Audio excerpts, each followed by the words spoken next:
Salut à tous et re-bienvenue dans le deuxième épisode du podcast Up and Thunder. C'est Pierre qui vous parle. Je suis toujours en ligne avec Constant, Lucas et Monsieur Alan Guillou. Est-ce que ça va toujours, les gars? Toujours. Commence à tirer là un peu. Là. Ouais, c'est vrai. Il est tard. J'ai l'impression d'être l'impression d'être les Celtics là sur les finales. Là, je commence à avoir, ça commence à tirer un peu. Là. Il est tard au moment d'enregistrer, effectivement. On vient d'enregistrer et vous venez sûrement d'écouter, j'espère en tout cas, l'épisode sur le pick 2. Cette fois, on va s'attarder sur le pick 12, peut-être des potentiels trades aussi avec ce pick là, puisque les rumeurs augmentent. On va vous donner aussi quelques chouchous qu'on a peut-être en début de second tour avec ce pick 34. Alan, encore une fois, pour lancer l'épisode, je me tourne vers toi. Déjà, simple, avec ce pick 12, qu'est-ce que tu fais si t'es au KC? Est-ce que tu cherches à trader pour monter et quel profil, ou sinon quel profil t'intéresse? En gros, tes prestiges et c'est quoi ta strat pour ce pick-là? Je pense que ce qu'on disait sur la fin du premier épisode, c'est que si ça dépend de comment Presti va évaluer la draft, combien de premier tour, de grade de premier tour il va avoir vraiment très solide sur cette QV, et ça va dépendre de ça pour sa stratégie qui pourrait être de monter ou de descendre. Parce que si pour lui, c'est une draft vraiment à 6, 7 joueurs, voire 8, je pense qu'il aurait tout intérêt à monter. Utiliser peut-être un asset pour sécuriser ce qui pense être vraiment deux des 8 meilleurs joueurs de la draft, par exemple. Parce que c'est ce que tu pourrais avoir si tu es en 2 et ensuite que tu montes. Et trade down. Ça voudrait dire que pour lui, vraiment, il y a vraiment un large noyau de joueurs qui sont un peu équivalents entre la fin de la loterie et la fin des 10, en gros, de la dizaine. Et s'il reste là, je pense qu'OKC est encore dans un moment, et qu'on serait pas forcément d'accord. Ouais, je pense que les deux se valent. OKC peut se dire qu'ils sont pas dans le moment de drafter au fit ou au plancher. C'est-à-dire un plancher très sécurisé, mais peut-être un moins bon plafond. Ou alors ils peuvent se dire que, on reste dans cette optique d'aller chercher du talent, des pièces qui sont positives, qui sont influentes dans la prochaine bonne équipe d'OKC. Donc, je pense que ce pick-là va révéler beaucoup de comment Presti voit la draft, comment Presti voit un peu son effectif, comment Presti voit un peu les années prochaines. Non, mais c'est complètement ça. Hein. Je pense que Presti doit tout faire pour essayer de monter, essayer de trade up. Après, on en a parlé déjà pour le space et tout, c'est le coût des picks de draft pour trade up, c'est juste fou. Donc, et on a surtout pas les assets pour le faire, donc je pense que ça va nous coûter très cher. Et c'est là où... Future pick, tu peux les avoir en future pick. Ouais, mais après, faut voir aussi la valeur que ça... Ouais, c'est ça, voilà. Donc et puis même juste aussi les équipes qui voudraient trade avec nous. Hein. C'est aussi ça, il y a quand même très peu d'équipes qui seraient intéressées par les assets qu'on a à proposer. Mais je pense que c'est vraiment le scénario optimal si on arrive à trade up. Parce que le gap en vrai entre les joueurs qu'on pourrait viser avec le trade up et les joueurs qu'on pourrait avoir avec le pick 12, il y a quand même un gros gap, je trouve. Et c'est clair que les choix de Presti sur ça va montrer tout, ça va vraiment dévoiler, je pense, beaucoup plus que le pick 2, les ambitions pour l'année prochaine et même les années à venir. Pour qui tu trade up, toi? Alors, juste, Lucas, avant de donner la parole à Constant. Est-ce que c'est encore... On sait tous. Bon, oui, je pense qu'on a globalement à peu près les mêmes joueurs. Je trade up pour AJ Griffin, pour Ben Mathurin. Après, il y aurait qui d'autre? En vrai, pour moi, c'est les deux. Après, ça dépend où est-ce que Sharp pourrait descendre. Ouais. Mais parce que stratégiquement, c'est pas exactement le même type de joueur en termes de plafond et d'apport immédiat, tu vois. Est-ce que tu considères Mathurin comme Griffin et Sharp avec un potentiel énorme, donc du coup plutôt un projet long terme, même si Griffin apporte direct, ou est-ce que tu vois plus Mathurin comme un joueur actuel, tu vois, qui est D1 apporte et qui a peut-être moins de plafond, tu vois, c'est ça là. Parce que la question aussi, comme l'a bien dit Alan, c'est est-ce que tu fais au fit ou pour un peu équiper l'équipe, ou est-ce que tu fais encore au potentiel vraiment plus? Pour moi, justement, je pense que Mathurin, c'est un joueur qui peut apporter directement, comme tu l'as dit. Hein. Clairement, il y a tous les outils pour apporter dès l'année 1. Et je pense vraiment que le potentiel, en fait, les aspects de son jeu qui sont à développer, c'est des aspects qui sont assez, enfin, c'est plus au niveau de l'envie et du travail en fait. Et c'est des choses à OKC que je vois bien corriger et où il peut progresser rapidement.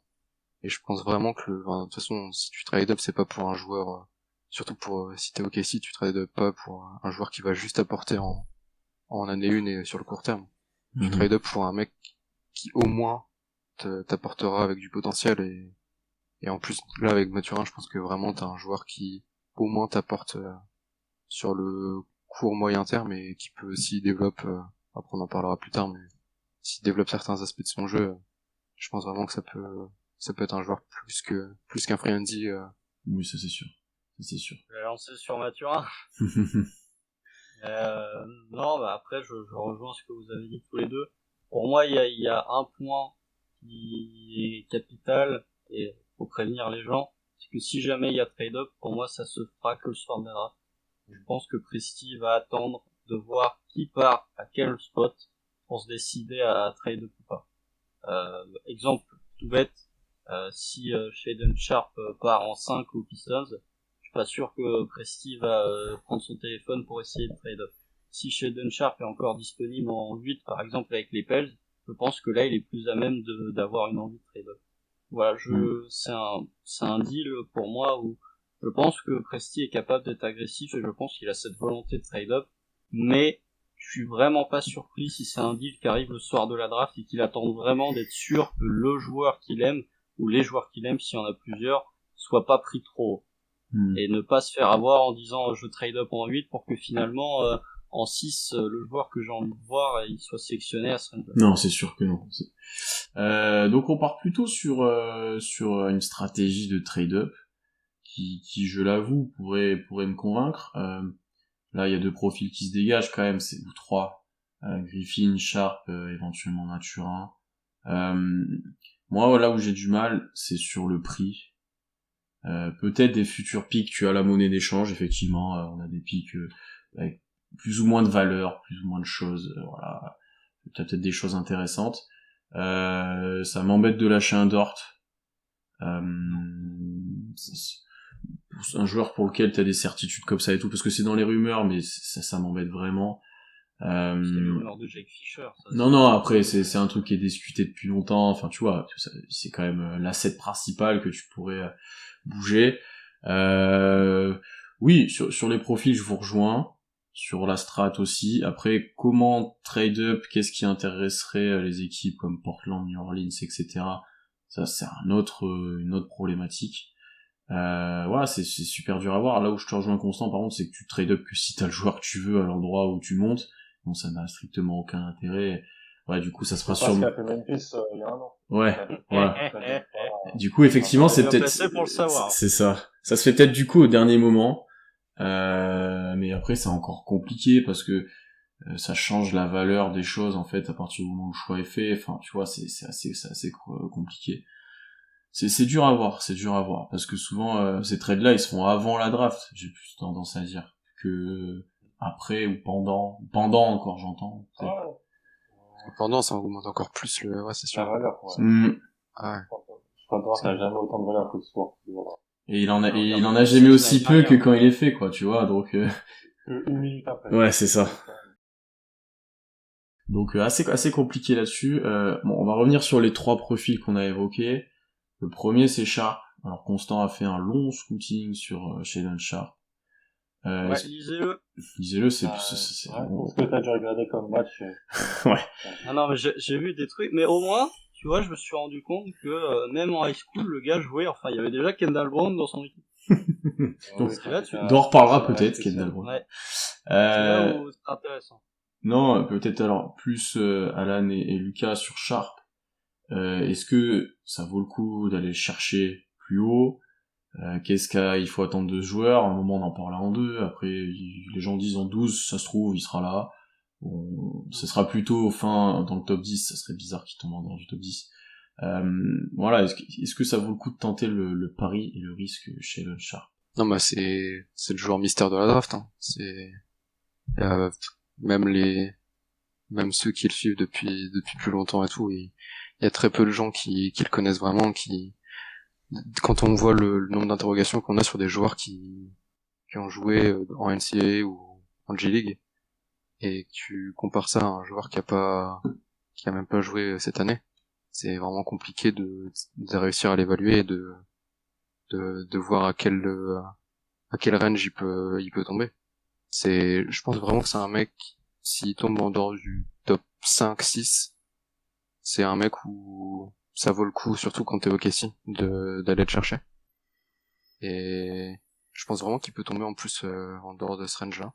Parce que il y a beaucoup de gens qui se sont rendus compte que avec l'échantillon aussi faible, c'est compliqué, vraiment un pari risqué, et t'as très peu de certitude avec un joueur comme lui. On a tout dit et tout tenté de regarder sur les Hunters. Déjà, je pense qu'il avait aucun intérêt à jouer. Je peux vous dire. Il avait aucun intérêt à jouer à Kentucky parce qu'il aurait que perdre de sa valeur. Si tu rates tes 4 mois à Kentucky, tu peux vraiment baisser dans la truc. Bon, donc ça aurait été beaucoup plus d'informations utiles pour les front office et ça aurait été pas bénéfique à lui, à son entourage et à lui. C'est pour ça qu'il ne l'a pas fait. On parle d'un joueur qui n'avait pas dans le top 100 lycéen il y a 1 an et demi. Il a fait plusieurs écoles, comme l'a dit Constant, donc Sunrise Christian avec là où jouait Kendall Brown et Kenny Chandler de Tennessee. Dream City ensuite, qui est une genre de prep school qui commence à beaucoup monter dans l'Arizona, qui avait un joueur français avec lui Yohan Traoré en Saint-Vincent qui va jouer à Auburn l'an prochain. Donc un gros programme. Un joueur qui a tout pété sur le circuit Nike d'été l'été dernier, et c'est pour ça qu'il est là aujourd'hui, parce que avant cet été donc DYBL, UYBL, donc un genre de AAU, tout ce qu'on déteste en Europe, tout ce qui rebute l'Europe, tout ce que déteste aussi pas mal de scouts américains qui vraiment ne valuent pas ça, mais qui a toujours des choses quand même intéressantes en termes d'évaluation. On a vu un joueur qui avant était un cutter off ball, finisseur à la tête au cercle, un peu défenseur, qui est de commencer à être Devin Booker, qui prenait tous les ballons, qui poulait, avec beaucoup de facilité, mais qui faisait pas trop de passes, qui défendait pas trop. Je lui en veux pas, personnellement, parce que personne ne défend. Énormément quand t'as autant de responsabilités à cet âge-là. On n'a pas vu un contexte où il peut défendre, encore. Kentucky, il aurait joué à côté de Taita, il aurait pas eu tous les ballons, peut-être qu'on l'aurait vu un peu défendre. On l'aurait pas vu bien mis en avant offensivement, parce que Calipari ne met jamais bien en avant offensivement ses gardes, mais on l'aurait vu défendre. On aurait vu faire un peu de spot-up, ce qui est toujours intéressant dans l'évaluation. Donc, je suis d'accord avec Lucas sur le côté mystère. Je pense quand même qu'en termes de potentiel et de rareté du profil, ça peut valoir le risque de griller un futur premier tour par exemple, ou quelque chose comme ça le soir de la draft pour monter en 9-8 si jamais il est là. Parce que je pense que des équipes comme Indiana, des équipes comme ça, ne va pas être drafté par Indiana. Indiana, je les vois drafter un joueur un peu plus sécure, entre guillemets. Donc peut-être que ça peut valoir le coup. C'est un des joueurs boom or bust de la draft, hein. Ça peut être un très fort joueur sur les bases arrière, comme ça peut être un 6e homme qui met des points, comme ça peut être un joueur qui est capable de contre NBA. C'est vraiment la QV excitante, hein, on va pas se le cacher. Sans chez Sharp, la loterie serait quand même beaucoup moins excitante. Hein. Ouais, après il y a les 3 dont on a abordé, ou 4 qu'on a abordé avant dans l'épisode. Il doit avoir Kuminga en fait, l'absence de Kuminga fait mal. Ouais. Je pense que effectivement, comme vous l'avez dit, hors top 4, 5, le pari mérite d'être pris parce que le pactole que tu peux gagner potentiellement est assez énorme en fait. Voilà, sur les qualités qu'il a montrées, sur son évolution offensivement surtout bien sûr, comme vous l'avez dit, sur le pull-up, sur le côté surathlétique, même s'il y a quelques défauts, Constant l'a très bien expliqué dans son article. Tu peux potentiellement drafter un joueur qui sera un futur All-Star, qui aura un plafond assez énorme, alors que le prix, est-ce qu'il sera si élevé que ça pour monter? Je sais pas. Mais tu peux sacrifier tes OKC, tu peux aller le chercher en 7, potentiellement un super joueur. Donc, autant en 2, je le fais pas. On aurait eu un pick 6, t'aurais pu te commencer déjà beaucoup de poser de questions, honnêtement. Pick 4 aussi, tu vois.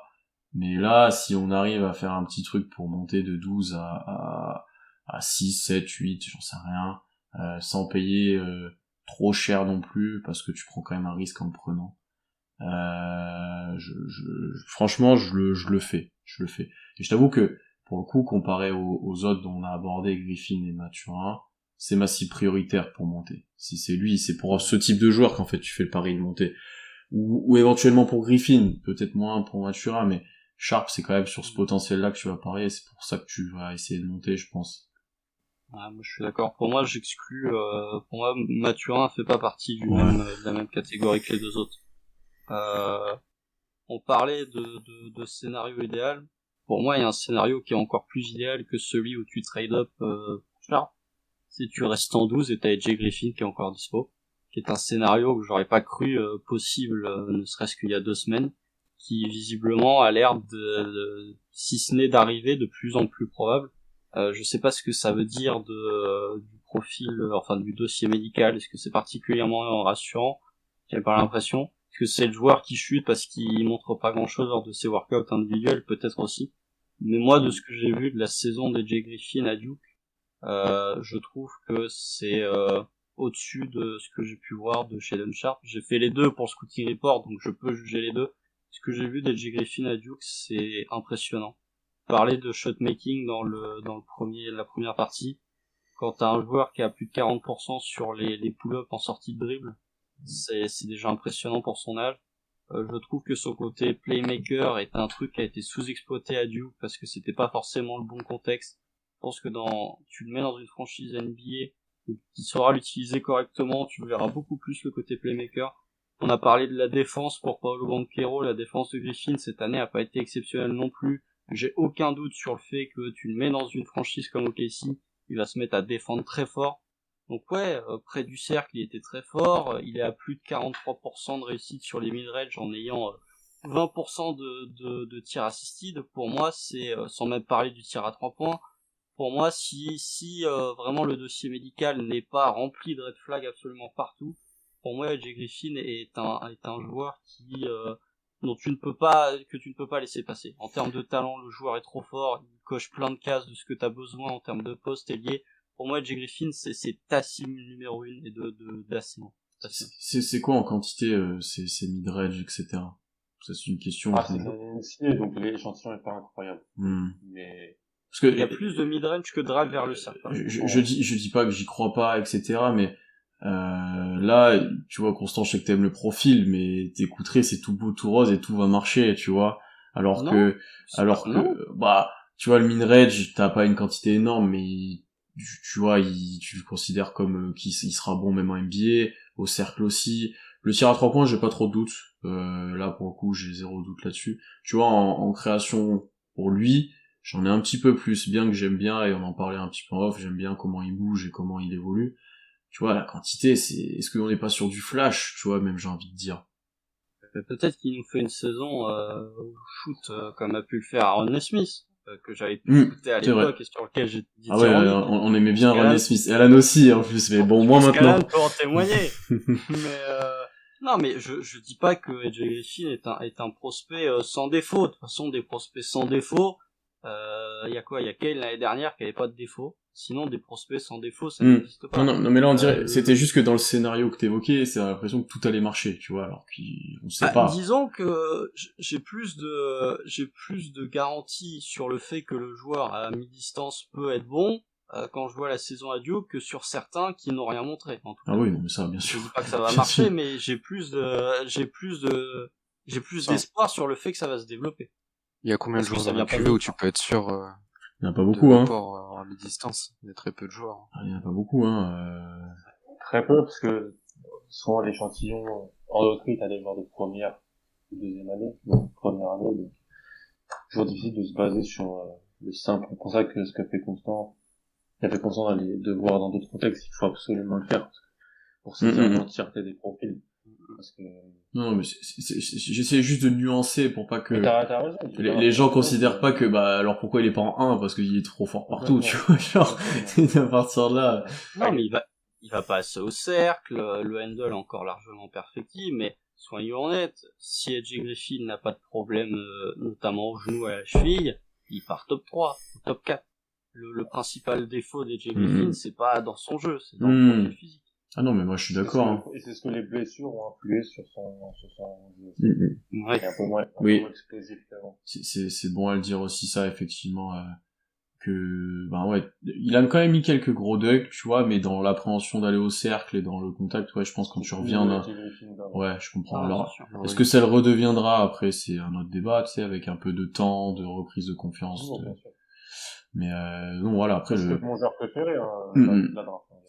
Là, je nuançais le propos de Constant, mais le joueur est archi excitant et c'est un prospect ultra intéressant dans son profil, dans son poste, dans ce qu'il apporte. Dans le tir, déjà, moi qui est un fanat du tir à la draft, là pour le coup, tu peux pas lui enlever, même si au début la gestuelle, j'ai fait oula. Au final, ouais, c'est archi propre. L'équipe américaine U16, championne des Amériques, il était avec Jabari Smith, il n'y avait pas de débat sur qui était le meilleur prospect en 2019. Depuis, Jabari Smith s'est développé, et depuis, Eddie Griffin s'est fait les croisés, ensuite s'est blessé au pied. Donc, ça a tout chamboulé son développement. Je pense que quelque part, dans son malheur, ça l'a un peu servi quand même, parce qu'il pouvait plus compter sur l'explosivité qu'il avait avant. Du coup, il a été obligé de travailler d'autres secteurs du jeu. Et c'est ultra intéressant, du coup, parce qu'il a développé de nouvelles armes, si jamais il retrouve un peu plus d'explosivité. Ce j'en ai un peu de mal à voir, parce qu'il l'aurait retrouvé peut-être dès maintenant, tu vois, mais pourquoi pas. Il a développé des skills secondaires, en fait. Notamment le catch and shoot qu'on voyait très peu, parce qu'il jouait tout le temps balle en main. Ouais. Plus jeune. Donc là, c'est très intéressant de le voir à lui, dans le contexte, catch and shoot dans les corners, possibilité aussi de poser un dribble, de faire du mid-range, de faire autre chose, mais c'est intéressant de voir une autre version de lui qui peut se rapprocher de ce qu'il va faire en NBA si jamais il retrouve jamais ses capacités. Et ça reste quand même un joueur qui doit être drafté haut parce que il a pas 19 ans, il sait aux ailes et c'est un tireur élite. Par contre, faut qu'il défende. Ça, faut qu'il se remette d'aplomb. Mais c'est pareil, il a les outils aussi. Hein. Ouais. Oui. Mais bon, après, des fois, tu t'en sers pas tes outils. Sinon, il y a certains joueurs qui seraient des défenseurs monstres, mais qui n'ont pas je dis pas que c'est le cas de Griffin, mais t'as pas l'intelligence collective, t'as pas... Bah, typiquement, oui, tu pars de là, lui, ça devrait être un monstre, enfin, tu vois. Ou tous les Antetokounmpo devraient être des monstres défensifs. Je suis pas sûr que les frères soient si bons que ça. Après, les frères ont pas tous le physique de... Non, personne n'a le physique de Yanis. Du coup, on avait Lucas avec Mathurin, on a parlé de Sharp un petit peu tous, il y avait pas mal Constant avec Griffin. Ces trois prospects-là, c'est impossible de les voir en 12. Griffin, peut-être. Je dirais pas. J'ai du mal à lire ce qui va se passer dans la deuxième partie de la loterie. Une fois que t'as passé le top 4, là, Pour moi, là où du 5, c'est mystère complet. L'année dernière, on avait beaucoup de certitudes, je pense. On savait que Wagner il serait, on savait que Moody il serait, on savait que Duarte, on savait que ça pouvait vraiment le faire avec Baji, va peut-être être Duarte cette année, on peut voir un de loterie encore. Mais sur Shadon, Griffin, je peux voir des équipes préférer des joueurs au plancher, qui vont projeter un plancher plus haut, les prendre. C'est-à-dire Sohan, c'est-à-dire Murray, c'est-à-dire Davis, c'est-à-dire Daniels. Je pense que c'est possible que ces joueurs-là partent avant. Pas que c'est ce qu'il faut faire. Peut-être même un Duren, hein. Ouais. Peut-être Jalen Duren. C'est des profils qu'on va évoquer, ça. Tout de suite, d'ailleurs. Là, on a parlé surtout de l'éventualité de trade-up. Bon, peut-être que ça chutera, effectivement, c'est dur à lire, mais c'est quand même les prospects, pour nous, qui sont le plus cotés, de ce qui ressort quand même, qui sont assez cotés, sur cette fin de loterie, ou ce milieu de loterie. Si on descend un petit peu, qu'on arrive en 12, imaginons qu'Kessie n'a pas l'opportunité de trade-up, n'a pas les joueurs pour, il n'y a pas le trade qu'il faut. C'est quoi le meilleur scénario, tiens, pour toi, Lucas? C'est qui, imaginons, qui pourrait tomber là ce serait assez logique qu'il tombe là et qui fitterait bien et que t'aimerais bien avoir? Sohan, ça peut être sympa, hein. Dans le profil, moi, c'est un joueur que j'aime beaucoup. Un gros défenseur, déjà gros défenseur. C'est l'un des meilleurs défenseurs de la QV, je pense. Là, on parlait de polyvalence dans l'épisode d'avant. Niveau versatilité défensive, c'est déjà très très haut. Dans un système défensif de Baylor qui est pas simple en plus. Hein. En plus, c'est sûr que le contexte, en plus, il n'est pas forcément... Il a dû s'adapter en cours d'année parce que le protecteur de cercle s'est fait des croisés, donc on lui a demandé de faire d'habitude beaucoup plus de choses. Ah non, il a vraiment montré à tous les niveaux défensivement. C'est un joueur qui est déjà capable de switcher sur quasiment tous les postes. Hein. Et en plus de ça, offensivement, c'est loin d'être un joueur négatif. Bon, il y a beaucoup d'interrogations sur son shoot. Je pense à raison. Mais sinon, il a montré beaucoup. Enfin, au niveau de l'intelligence de jeu, c'est un joueur très intelligent. Ça se ressent aussi défensivement. Mais ouais, c'est un joueur qui est capable de créer pour les autres, qui sait faire le jeu, je pense vraiment qu'il serait très positif à OKC. Mais pour moi, je pense qu'Andou, c'est l'un des prospects les plus intéressants à aller chercher. Je pense que pas d'accord. Je pense que ça te rejoint globalement, moi. Bien que, en fait, je l'ai déjà dit, il y a pas trop de profils, je suis fan complet, il y en a un ou deux que j'aime bien, mais je pense qu'ils sont partis avant. Je serais pas mécontent de l'avoir, mais offensivement, j'ai un peu de mal. C'est toujours ce problème du tir auquel je crois pas spécialement.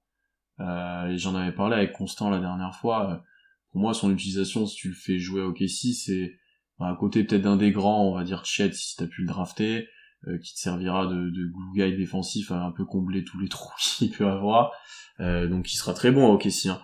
Par contre, offensivement, t'es presque obligé, pour moi, de le faire jouer sur short roll et de le faire jouer un peu en poste 5, quoi. Et est-ce qu'il a fait énormément ça ou en NCAA, je pense pas. Mais pour moi, à terme, c'est un peu ça, tu vois, dans le profil. Parce que je crois pas au tir. Je vois par contre, le facteur transition, j'aime bien, quand il peut être efficace, enfin, c'est un vrai athlète et tout, au cercle, etc. Je pense que tu peux le planquer en dunker spot, tu peux faire des petits trucs, mais globalement, j'ai du mal à le voir planquer dans un corner pour l'instant et prendre des bons tirs en catch and shoot avec de l'efficacité, j'ai du mal. Preneur de décision balle en main, on a beaucoup plus vu à Ulm, en fait. En fait, il jouait à Ulm avant d'aller à Baylor. Il est revenu faire un an dans pas Ulm, ça s'appelle la Orange Academy, mais c'est Ulm, c'est donc en championnat jeune allemand.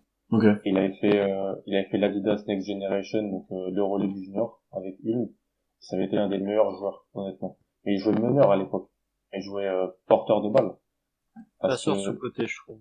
Parce qu'en fait, C'est pour ça que je te parle de short roll aussi, moi. C'est parce que passeur, je pense qu'il est capable. Quand je l'ai vu, en fait, au début de l'année, j'ai dit, mais il a autant grandi. Enfin, c'est le même Jérémy Sofram qu'on a vu il y a 8 mois. En fait, il a gagné quasiment 7-8 cm parce qu'avant, on le projetait beaucoup plus comme un 3-4 et encore plus un 3. Et maintenant, c'est un 4-5 et parfois même plus un 5. Donc, sa qualité de passe, elle vient de là. C'est-à-dire que plus jeune, il a été balle en main. Et je crois, des fois, parce que quand t'es dans l'équipe U16 polonaise, c'est normal qu'on donne le ballon parce que y a pas énormément de créateurs, hein, mais il a ce passé de porteur de balle parce qu'il l'a aidé dans les quartiers. C'est pour ça que c'est un bon passeur et un passeur sous côté. C'est pour ça, en fait. Ouais, il faut voir comment tu l'utilises. Est-ce que je suis pas convaincu, par contre, que les défenses NBA vont autant close out sur lui que ce qu'ont fait les défenses NCAA s'il se montre pas un minimum dangereux sur le tir. Après, je trouve que dans l'utilisation, effectivement, si tu l'utilises en tant que second playmaker, moi je trouve qu'il est assez sous-estimé là-dedans. Si t'arrives à l'utiliser un peu en lob ou en menace en lob, truc que tu fais pas souvent à OKC, mais pour moi t'as un vrai truc à faire là-dedans. Après oui, bien évidemment, c'est le tir, mais je pense que Jérémy Sohan, même s'il ne développe pas un tir, on n'est pas dans un syndrome, par exemple André Robertson ou citer d'autres noms où si les tirs tombent pas, le mec il est inutile en attaque. Je pense que Jérémy Sohan, évidemment, s'il développe un tir, le joueur sera exceptionnel, il sera un des meilleurs joueurs de la QV, mais même s'il développe pas un tir, tu peux quand même l'utiliser en attaque. Alors effectivement, ça demande une certaine adaptation de ton 5, certaine adaptation de tes systèmes, mais tu peux avoir un Jérémy Sohan utile même sans tir. Pour moi, j'ai l'impression que on va avoir un Darius Bazley 2, ou amélioré ou pas, ou enfin tu vois, et j'ai l'impression que ça va être ça dans l'utilisation, dans ce qu'il peut faire, dans offensivement, dans les menaces, défensivement. Peut-être qu'il y aura des petites variétés, mais que dans le profil, ça va être ça au final. Donc est-ce que j'ai envie de drafter ça maintenant à cette place-là? Je sais pas. Te connaissant, non. Non. Ah ouais, c'est sûr. Non, mais voilà, je serais pas complètement... Pas le meilleur playmaker que Bazley, il ne sera jamais. Hein. Oui, bien sûr. Mais il y a une classe d'écart direct. Mais tu vois, j'ai un peu peur que si tu l'utilises pas tant que ça comme ça, parce que second playmaker, il est pas capable de jouer des pick and roll ball handler, tu vois, je pense pas. Je le vois pas faire ça, je le vois pas. Donc ça serait plus à partir de drive, ça serait plus, tu vois, faut s'adapter encore, tu vois, si tu veux l'utiliser en playmaker. Ah bien sûr. Mais comme il faut t'adapter pour quasiment tous les joueurs qu'on va citer là, hein, offensivement, hormis encore une fois Edge Griffin, qui pour moi s'insère parfaitement dans ton système offensif. Si tu draftes un Shaden Sharp, va falloir aussi t'ajuster offensivement. Un petit peu, ouais, c'est sûr. Constant, toi, du coup, ce serait quoi ton choix parfait? Est-ce que c'est Sohan aussi ou c'est un autre? Non, pour moi, il y en a deux qui sont assez différents et je pense qu'ils seront encore là en 12. Soit tu pars vraiment vers ce que je ne pense pas que Christy fera, soit tu pars vers la solidité du SUND, tu prends Osha Agbaji, qui est quand même un prospect que je trouve très intéressant, notamment du fait que Kansas, que ce soit défensivement comme offensivement, utilise beaucoup de systèmes que tu peux transposer en NBA, avec beaucoup de hand-off, beaucoup de switch. Agbaji, il a passé l'année à switcher avec Kansas. Donc je trouve que tu peux tout à fait transcrire son rôle en NBA Day One. En plus, le joueur a 22 ans. Moi, je pense qu'il sera prêt. Ou alors, tu pars vers un joueur plus jeune avec un potentiel plus élevé, mais qui a un plancher déjà assez solide. C'est Tyree Eason. Tyree Eason, qui était un joueur dont j'étais pas fan avant de faire le scouting report. Et en fait, j'apprécie beaucoup le joueur capable de défendre quasiment les 5 postes. Qui a été utilisé lui pour le coup à LSU sur des situations de short roll, donc tu sais qu'il peut jouer en tant que poste 5. Offensivement, qui a quand même un bout de tir, je veux dire quand tu tentes plus de 6 lancers par match et que tu tournes à 80% à lancer franc, ça montre quand même que t'es loin d'être un peintre. Progression. 50% et 80%, c'est incroyable. Bien sûr. Donc ouais, pour moi c'est les deux scénarios qui sont assez radicalement différents, mais je trouve que un Tyree Eason, et en plus il tomberait dans un contexte qui serait parfait pour lui. Enfin, on parle souvent de ces sauts d'humeur ou du côté un peu foufou. Je trouve que vraiment dans une franchise comme OKC, il serait parfait. Alors il va se faire engueuler par Dane Holt et après on aura des vidéos virales à commenter en live pour dire mais non c'est pas grave. C'est clair que comme l'ailier c'est ce qu'on cherche et que c'est rare, non, sur un écoute constant c'est les ailiers qui veulent. Bien sûr. Il veut Griffin, Agbaji ou Tarleton. C'est des 3-4 ou des 3. Moi je pense que c'est 3 bons choix. Compter avec ces 3 là. C'est Agbaji un peu plus bas parce que il est un peu trop vieux pour être drafté là, mais en même temps, chaque année, il y a des joueurs qui sont labellisés trop vieux et qui, en fait, se retrouvent à être meilleurs que des joueurs qui étaient plus jeunes qu'eux, mais qui étaient plus développés. La draft 2018 a bien montré ça. Tout le monde voulait absolument Knox avant les deux Bridges parce que Knox était plus jeune. C'est pas une science infuse, la draft. Parce que si t'es plus jeune, tu vas drafter. Donc, Eason, tout ce qui sort, c'est en gros, ah oui, il a des sauts d'humeur, il comprend pas. Ouais, mais il est juste trop fort, en fait. Il sortait du banc, en plus, à LSU, donc je pense que ça l'a pas mis hyper en avant. LSU, une année compliquée encore une fois, que des scandales hors terrain. Donc, en fait, il est juste un joueur qui finit aussi bien au cercle, aussi bien défendre, c'est un défenseur playmaker, comme tu disais, avec des stats avancées. En gros, depuis 10 ans, il y a que Matt Stiebel et Robert Covington qui ont des stats un peu pareilles en NCAA. Lui, il l'a fait à LSU, donc en SEC, dans une grosse conférence. Stiebel, c'était à Washington, certes, mais c'était que de la zone, donc ça aidait un peu les stats avancées. Et Covington, c'était vraiment dans une des divisions plus faibles, à Tennessee State. Donc, le maker défensif assez incroyable. Agbaji, tu sais ce que t'achètes. Hein, c'est au pire, t'as un CUND. Avec quand même un joueur qui veut progresser, parce que c'est un joueur qui a appris le basket tard. Il a commencé tard le basket. Donc, il a 22 ans, mais il a pas 22 ans comme Lucas Garza avait 22 ans. Il a joué Garza un peu ou pas? D'ailleurs, j'ai... Ah ouais, des 3, ouais. Un petit peu, ouais, mais... Parce qu'au début, ça en parlait, j'ai l'impression d'avoir moins écouté parler de lui, Les gens se sont hypés sur lui en Summer League et puis après... Ouais. Je me demande s'il a pas starté des matchs pour des... Bah ouais, tu vois, je l'ai vu faire des grands pick and pop avec Corey. Ah bah les deux légendes, Ilias peut en témoigner, ça doit être Corey Joseph, c'est son joueur préféré. Mais ouais, je pense que je rajouterais Branham dans le lot, parce que je pense que Branham aussi a ce potentiel aussi sur les postes de 3. C'est vrai que les ailiers, c'est toujours ce que je mets un peu en avant, ce que je monte dans mes boards, donc j'irai plus sur ça, et je reste persuadé que Duren en 12, qu'importe ce que vous draftez en 2, ça reste un bon sens. Ah oui, s'il est là, mais moi je pense qu'il sera pas là. Bien sûr qu'il soit là en 12 ans. Ouais. Pas sûr, mais s'il est là, ça reste un bon sens. Alors, on voit les images dans les workouts, on se dit, bon, il va pas descendre parce que c'est ouais, effectivement. Mais s'il est là, ça reste un bon choix. Et après, je pense qu'il y a quand même il y a un monde où il y a un choix surprise de prix. Vous pouvez être l'équipe qui fait une genre de promesse, comme San Antonio a Primo l'an dernier. Okay. Les joueurs sur qui ça peut être, Je pense que ça peut être sur des joueurs comme Dallin Terry d'Arizona, ou des joueurs comme ça, des joueurs qu'on s'attend surtout pas à voir là, et qui ont des profils athlétiques et un énorme potentiel ici. Si c'est ça, ça voudrait encore dire qu'ils sont dans des éliminations. Vraiment sur le potentiel et sur ça. Je pense que s'il y a un monde où ça se fait aussi. De l'intérêt, j'aime beaucoup, mais en 12, c'est... Ouais. Je suis presque Pour moi, plus ça fan fait de beaucoup. Izone que de Sohan, tu vois, dans le profil, dans ce que t'as décrit Constant aussi, dans ce que j'ai pu voir Pour moi, hier. Ison partira avant. Ouais, je suis pas si sûr que ça, hein. Oh, il y a Je suis même pas sûr que ce soit un lot épique. Tu vois, alors effectivement, j'aime bien cet impact physique et défensif qui est tout le temps, en fait, il est tout le temps à fond. Le tir me plaît pas, mais c'est vrai que les pourcentages et les quantités sont là pour ça, même si la gestion est C'est à bonne. 51 de free throw rate. Non, 51, mais c'est ça, dans l'agression de cercle, etc. Ouais, ça pourrait être intéressant. Il aurait un profil intéressant, je pense. Ok, si effectivement, il pourrait être utile. Ça me choquerait pas de l'avoir, effectivement. Moi, pour mes chouchous, il y en a un qu'on n'a pas parlé. Alan m'a parlé de Branham, que j'aime beaucoup, et je pense Constant aussi, de ce que je sais. Le profil est archi intéressant et ferait beaucoup de bien au Kessie. Effectivement, si Duren est là, bon, prenez-le. Honnêtement, pas trop de doute non plus. Je pense qu'il est. Je sais qui tu vas dire. Je sais qui Tu connais. Bien sûr. Bien On va parler de Johnny. tu vas dire. On va parler de Johnny. Mais non, mais Johnny Davis, moi, j'apprécie vraiment le profil, la longueur, les qualités physiques, qualités défensives et qualités un peu de création pour lui-même. Je t'en parlais Alan cette semaine, je te disais en gros, il lui manque un truc, c'est de la distance sur son tir. Sinon, le joueur est vraiment archi intéressant.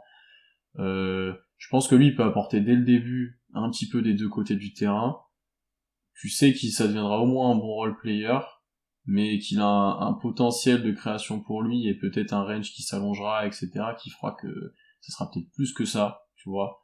Et puis lui, pour le coup, tu peux l'inscrire assez facilement, je trouve, dans un collectif offensif, donc notamment celui de OKC, de par son jeu off-ball, qui est archi intéressant. Je pense qu'il a pas besoin d'énormément de choses, de ballons, etc., pour briller. Je pense qu'il pourra s'exprimer, même s'il y a des joueurs qui portent beaucoup la balle à côté. Non, j'aime On l'a vraiment pas bien. trop vu en off-ball en vrai cette saison. C'est vrai, avec Timus. Ouais, c'est ça. Mais c'est pour ça, je pense qu'il est capable de faire les deux. Et que c'est intéressant qu'il ait eu ces deux contextes-là, tu vois, et je pense que lui, défensivement, il s'inscrirait aussi dans la politique d'OKC, dans ce qu'il a envie de faire.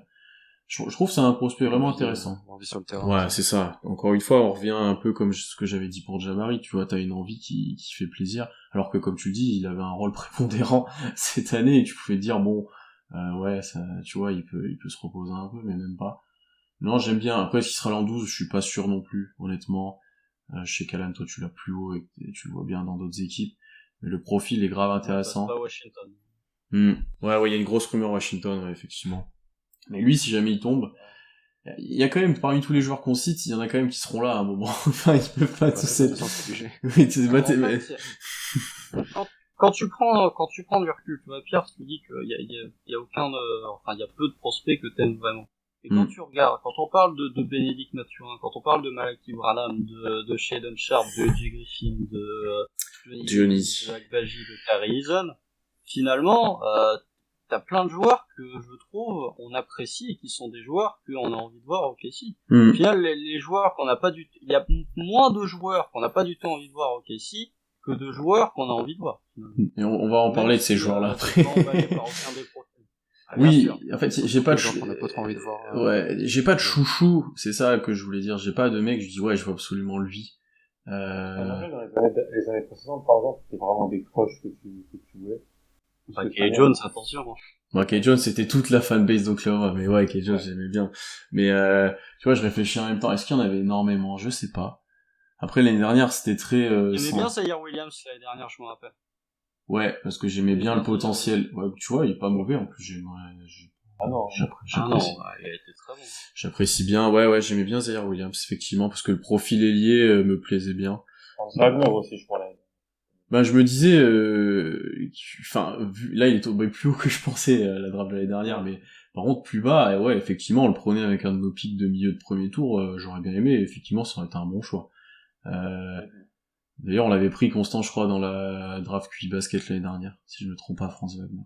Ah, bien sûr, oui, on l'avait pris. Mm-hmm. Parce que, il a apporté ce qu'on lui prédisait. Ouais. Du coup, il y a eu beaucoup de surprises avec Franz Wagner. Mais ouais, tu vois, cette année, il y a un peu moins de chouchou, là, Johnny, et j'aime bien. En plus, quand on fera tweeter des trucs sur Johnny, ça sera cool. On pourra faire plein de trucs. Donc. Lui, il pense juste aux conneries qu'il va tweeter. Quand on va mettre Here Comes Johnny, en gros, comme ça va être drôle, tu vois, avec des, enfin, tu vois. Non, mais tu vas juste poster des gifs de Johnny Hallyday. Non, oui, c'est vrai que t'as ce point-là aussi, c'est vrai. Alan, t'as sur Johnny, peut-être sur Branham, ou sur, est-ce que t'as d'autres choses à ajouter, peut-être? Johnny, pour moi, c'est Jonathan. Hein. Je n'ai jamais vu appeler Johnny que depuis quelques mois. Mais moi, je vois, mais tout le monde l'appelle Johnny, moi, pourtant. En fait, on l'appelle Johnny. C'est Johnny, maintenant. Moi, Johnny Davis, honnêtement, je suis assez bluffé parce que c'était un genre vraiment quelconque. Première année à Wisconsin, cet été, il est dans le roster du team USA 19 l'été dernier.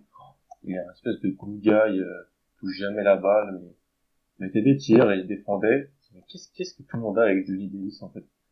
Et en fait, il est offensivement et défensivement un des joueurs avec un des planchers les plus hauts, je pense. C'est pas sexy, c'est pas ultra vendeur, d'ailleurs c'est Wisconsin, hein, ça a jamais été ultra vendeur comme fac et dans les matchs et tout. Le jeu proposé est pas ultra vendeur, d'ailleurs c'est pour ça que les pourcentages sont pas incroyables, parce que on lui demandait vraiment de tout faire. L'effectif était en manque de talent complet.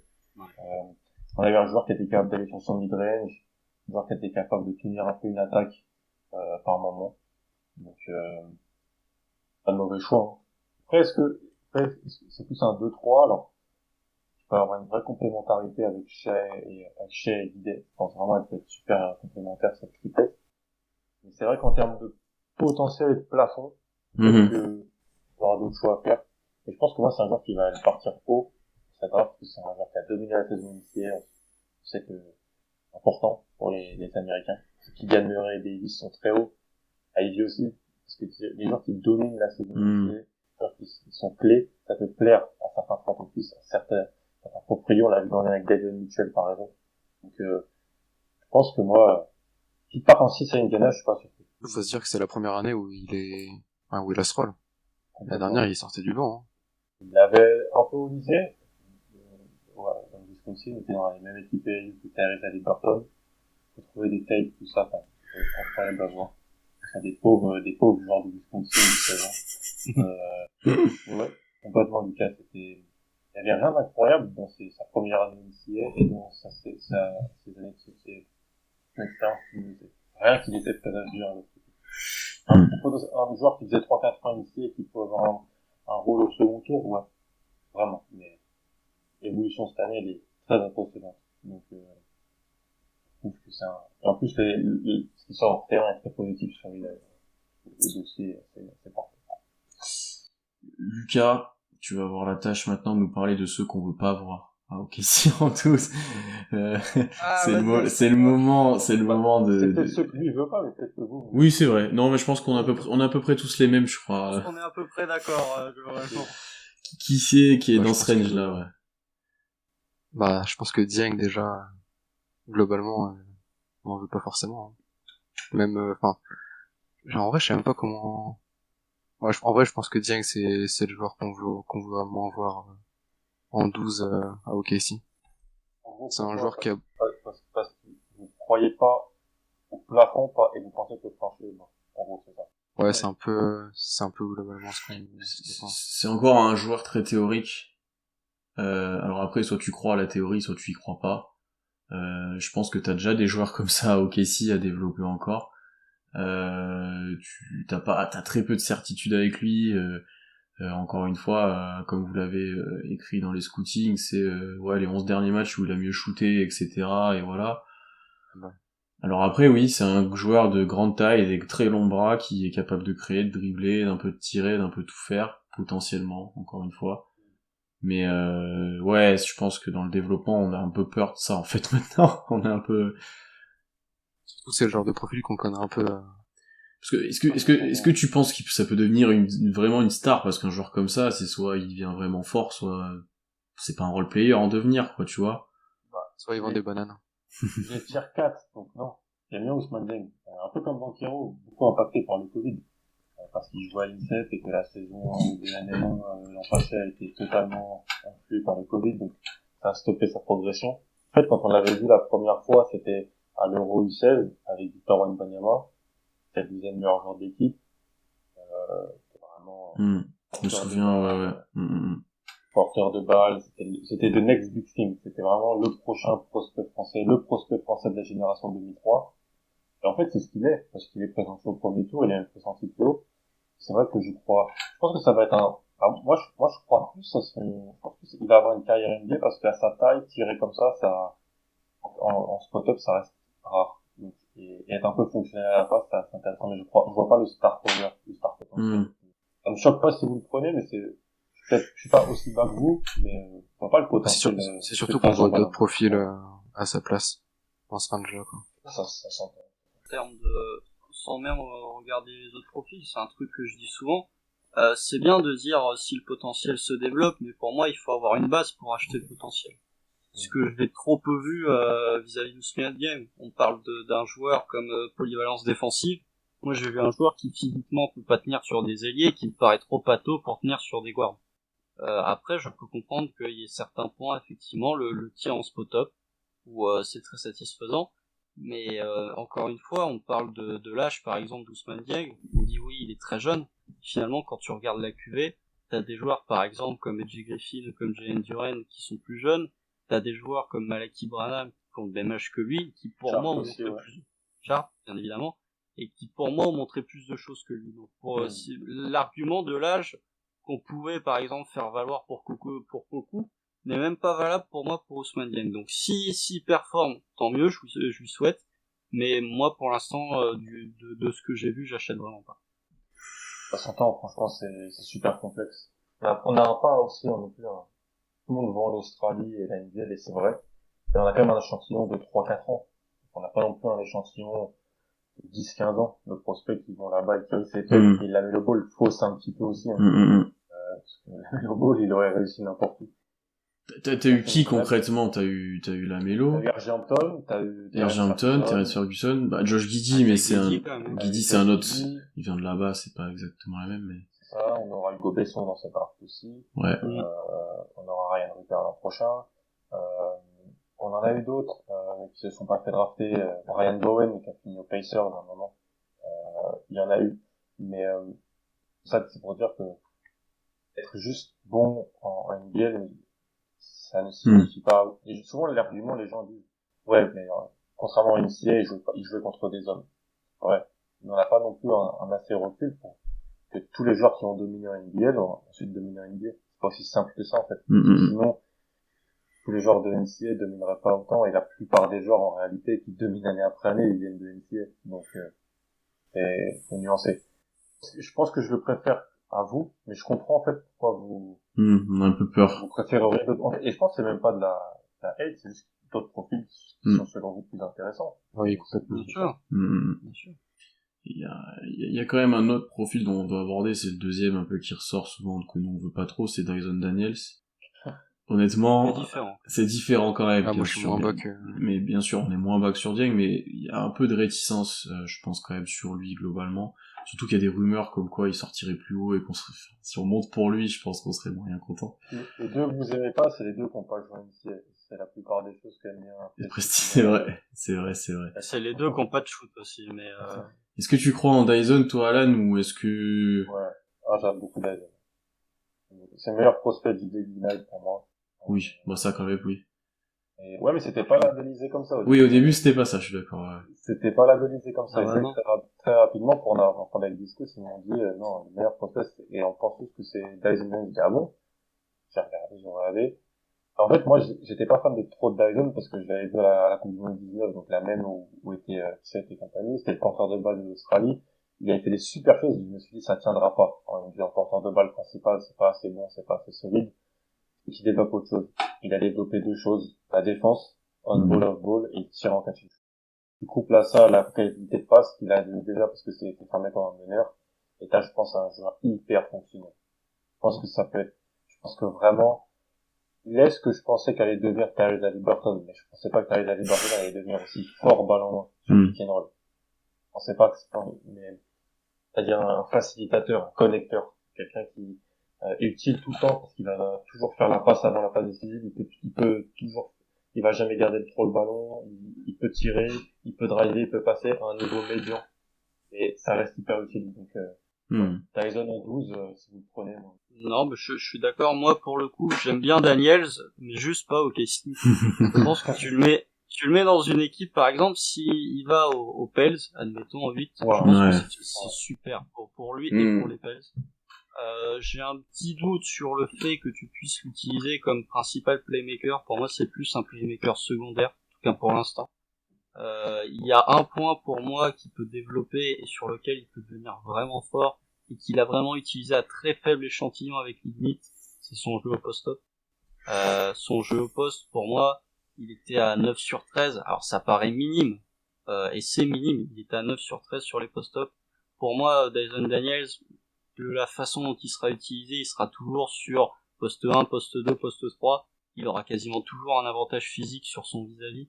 Pour moi, s'il est vraiment capable de continuer à explorer ce domaine de post-up, tu rajoutes de la défense, tu rajoutes du playmaker, du second playmaker, t'as un joueur qui, dans une équipe contender, peut te faire énormément de bien. C'est ça, puis c'est comme beaucoup de prospects, rien que la défense. Ça le rend super intéressant dès son année 1 en NBA. Hein. C'est un joueur qui est hyper concerné en défense et il a montré beaucoup de choses. C'est vraiment super intéressant. Moi, j'ai juste non. J'ai un peu de mal avec lui en ball handler principal. Je trouve qu'il y a beaucoup de mal quand il est sous pression.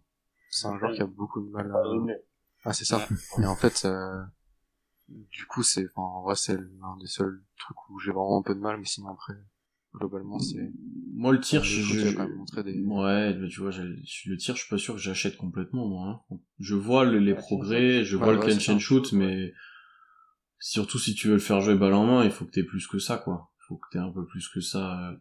Après, je comprends totalement les qualités qui lui sont louées, la défense, c'est même pas athlétiquement, mais dans sa taille, dans son physique, tu vois, mais au-delà de l'athlétiquement, je disais par sa taille, etc., par sa dimension physique, au-delà de son côté athlétique, il est grave intéressant, c'est un peu comme Guidi, il va être super grand sur son poste.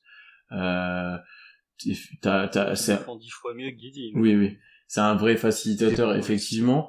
Moi, le seul problème que j'ai avec ça, c'est que, genre là, ok, si, tu dois le faire jouer presque en sortie de banc, et ça sera presque tout le temps, parce que t'auras toujours des autres ball handlers, etc., et que, bah, tu vois, je le vois pas forcément finir des matchs plus tard, etc.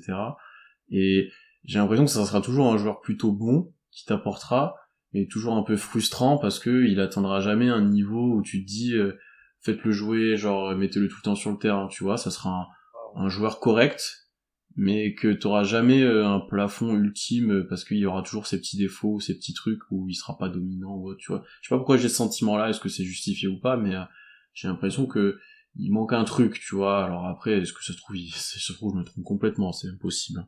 Mais je pense que ça sera un bon joueur, mais pas un joueur que t'entends parler régulièrement parce qu'il a perfait ou tu vois, genre vraiment il a fait un truc fort, quoi. Pour moi, il sera jamais aussi valuable que dans une équipe contender. Ça, vraiment, je suis d'accord avec toi.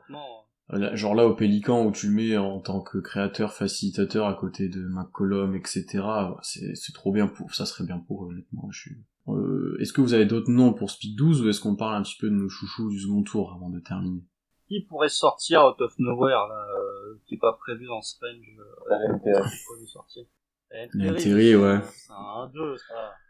On n'a pas parlé de Tai Tai, mais on le voit pas trop, votre Presti drafter un petit meneur. Moi, j'adore Tai Tai, par contre. Blake Wesley. Mark Williams, c'est trop haut. Jalen Williams, d'ailleurs, oui, les Williams, effectivement. Non, après, je ne vois pas. Ouais, c'est vrai, en plus, c'est l'incertitude de cette draft, un petit peu. Ah ouais, non, mais à partir de 6 ou ça va devenir un bordel. D4. Ouais. En fonction de ce que vont faire les Kings, effectivement, il y a moyen que D4 ça parte en prix. Parlons second tour maintenant. Bon, donnez-moi juste chacun, on va faire un petit tour, un prospect qui vous plaît dans ce range-là, qui pourrait être intéressant au OKC. Je vais te laisser commencer, Alan, honneur aux invités. Moi, je pense que c'est là où vous devez essayer de tenter un rim runner, là où vous pouvez tenter.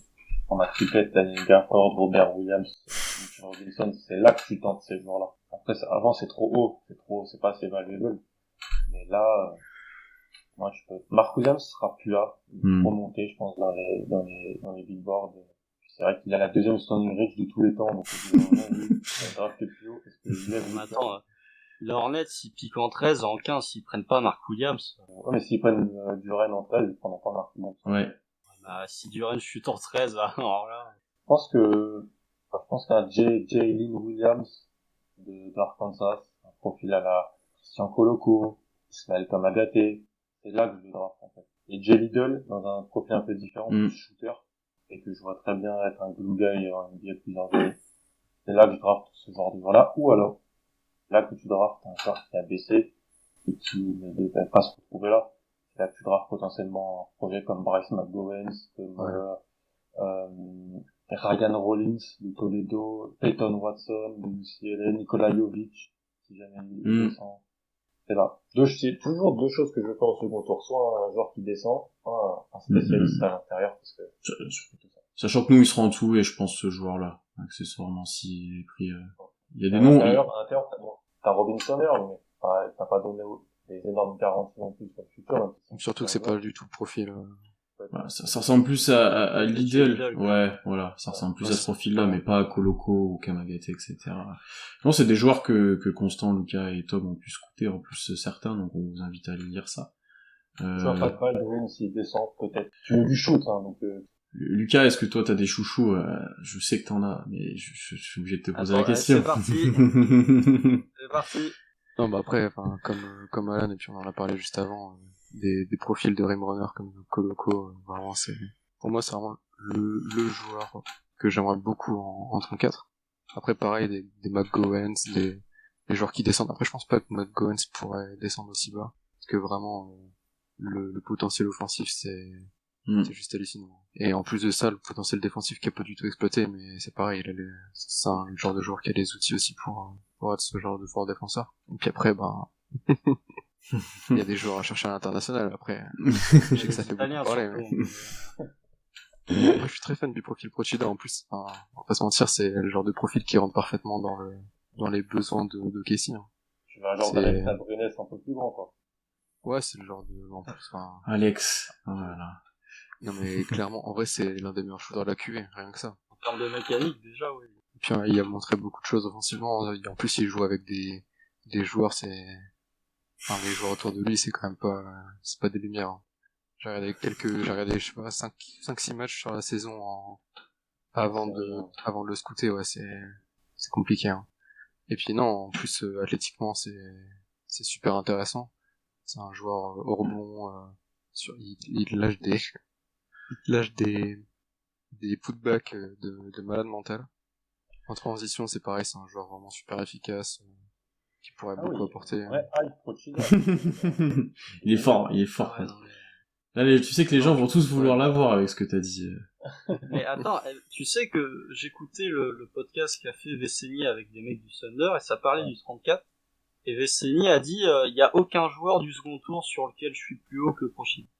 Limite, il regrettait de l'avoir mis en début de second tour et de pas l'avoir mis en fin de premier tour. L'ode à Procida. De toute façon, pour moi, dans ce range-là, soit tu fais un pari, soit tu prends un pivot. Un mec, c'est ça, clairement. Ok. Constant, est-ce que t'as d'autres joueurs peut-être à évoquer? Parce que je pense que sur le côté pivot, on est un peu tous d'accord. Est-ce que t'en as d'autres, peut-être petits chouchous? Non, moi, mon chouchou, c'est Christian. C'est Koloko. Non, moi, que j'aime beaucoup. Les humains larges. Les hommes larges. Ouais, les troncs. Oui, exactement. Mais non, mais parce que je trouve que, en fait, si tu n'es pas complètement garanti sur le fait de prolonger un Darius Bailey, par exemple, même sans parier, sans évoquer le cas Giro, mais pour moi, un joueur comme Koloko peut se faire une place dans un effectif du Thunder de parce qu'il apporte énorme défenseur en drop, en attaque est quand même loin d'être inintéressant, que ce soit finition près du cercle, même en termes de réussite, il a un poil de toucher au lancer, il est pas non plus complètement inefficace. Effectivement, il a 22 ans, il sera un peu plus vieux, mais pour moi, c'est un profil que tu peux mettre totalement insérer au Thunder et que pour le coup, tu n'as vraiment pas. Et comme dit Alan, c'est totalement le profil que tu prends dans ce range-là. Je vois plus je préfère privilégier un intérieur Parce qu'en fait, on parle de Prochida, on parle peut-être de Caleb Lustan, qui est un joueur que j'aime bien aussi, mais à un moment, il faut aussi faire le point sur le roster du Thunder. Si tu gardes ton 5 chez Guidi, Dort, que tu rajoutes, que ce soit Jabari, Banchero, Chet, ils vont tous jouer au poste 4, tu mets un Beasley, en sortie de banc, tu vas avoir Treman, Kenrich, Poukou, possiblement ton pick 12.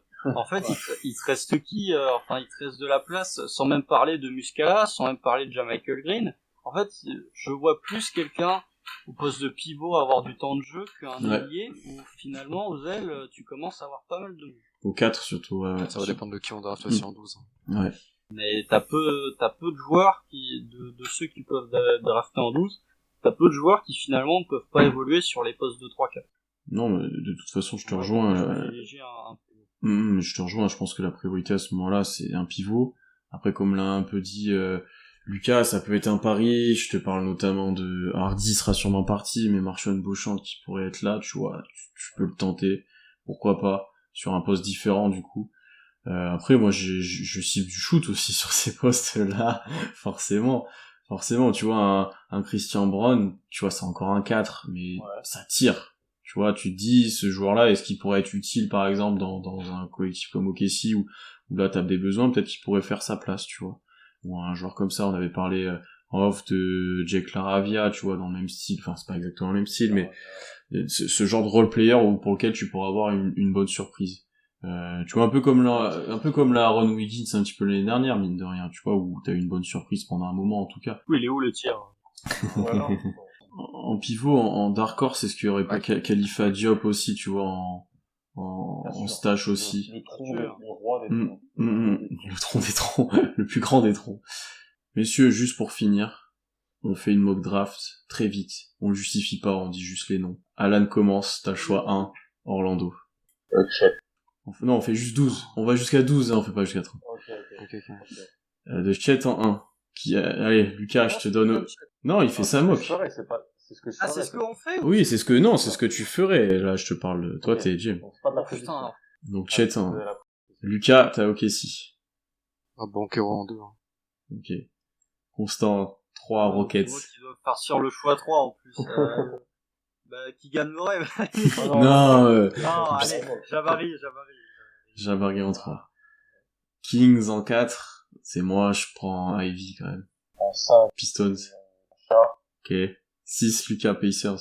Ouais, je prends AJ Griffin. Ok. 7 Constant. Duren. Ok. Portland. Pélican, moi, en 8. Qui c'est qu'on a oublié là? J'hésite entre Murray et Davis. Ouais, je prends quand même Murray, je pense. Comme il tombe un petit peu. En fait, c'est ça? Ouais. Washington 9, je prends Tari. Non, c'est les Spurs. C'est San Antonio. Ah, Tari. Wizards en 10, Lucas. Okay. Bon, pour moi, Benny Mathurin sort pas du top 10. Ouais, c'est vrai qu'il y a Mathurin encore.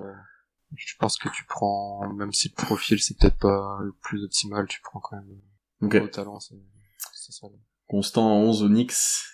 Malaki Branham. En 12. Trop bien, je prends Johnny. Le gars est content. Et du coup, là, tu vois, dans notre mock, il y a pas Sohan. Il y a pas Agbaji qui est sorti. Il y a pas Ousmane Dieng, accessoirement. Il reste quand même des joueurs, on en parlait. Oui, il reste, c'est pour ça. C'était un test un peu grandeur nature. Sens obligé. En fait, de 7 à 14, il y a 11 joueurs quasiment. Donc et Mathurin, je l'ai un peu oublié moi, mais il tombe quand même en 10 du coup, quoi.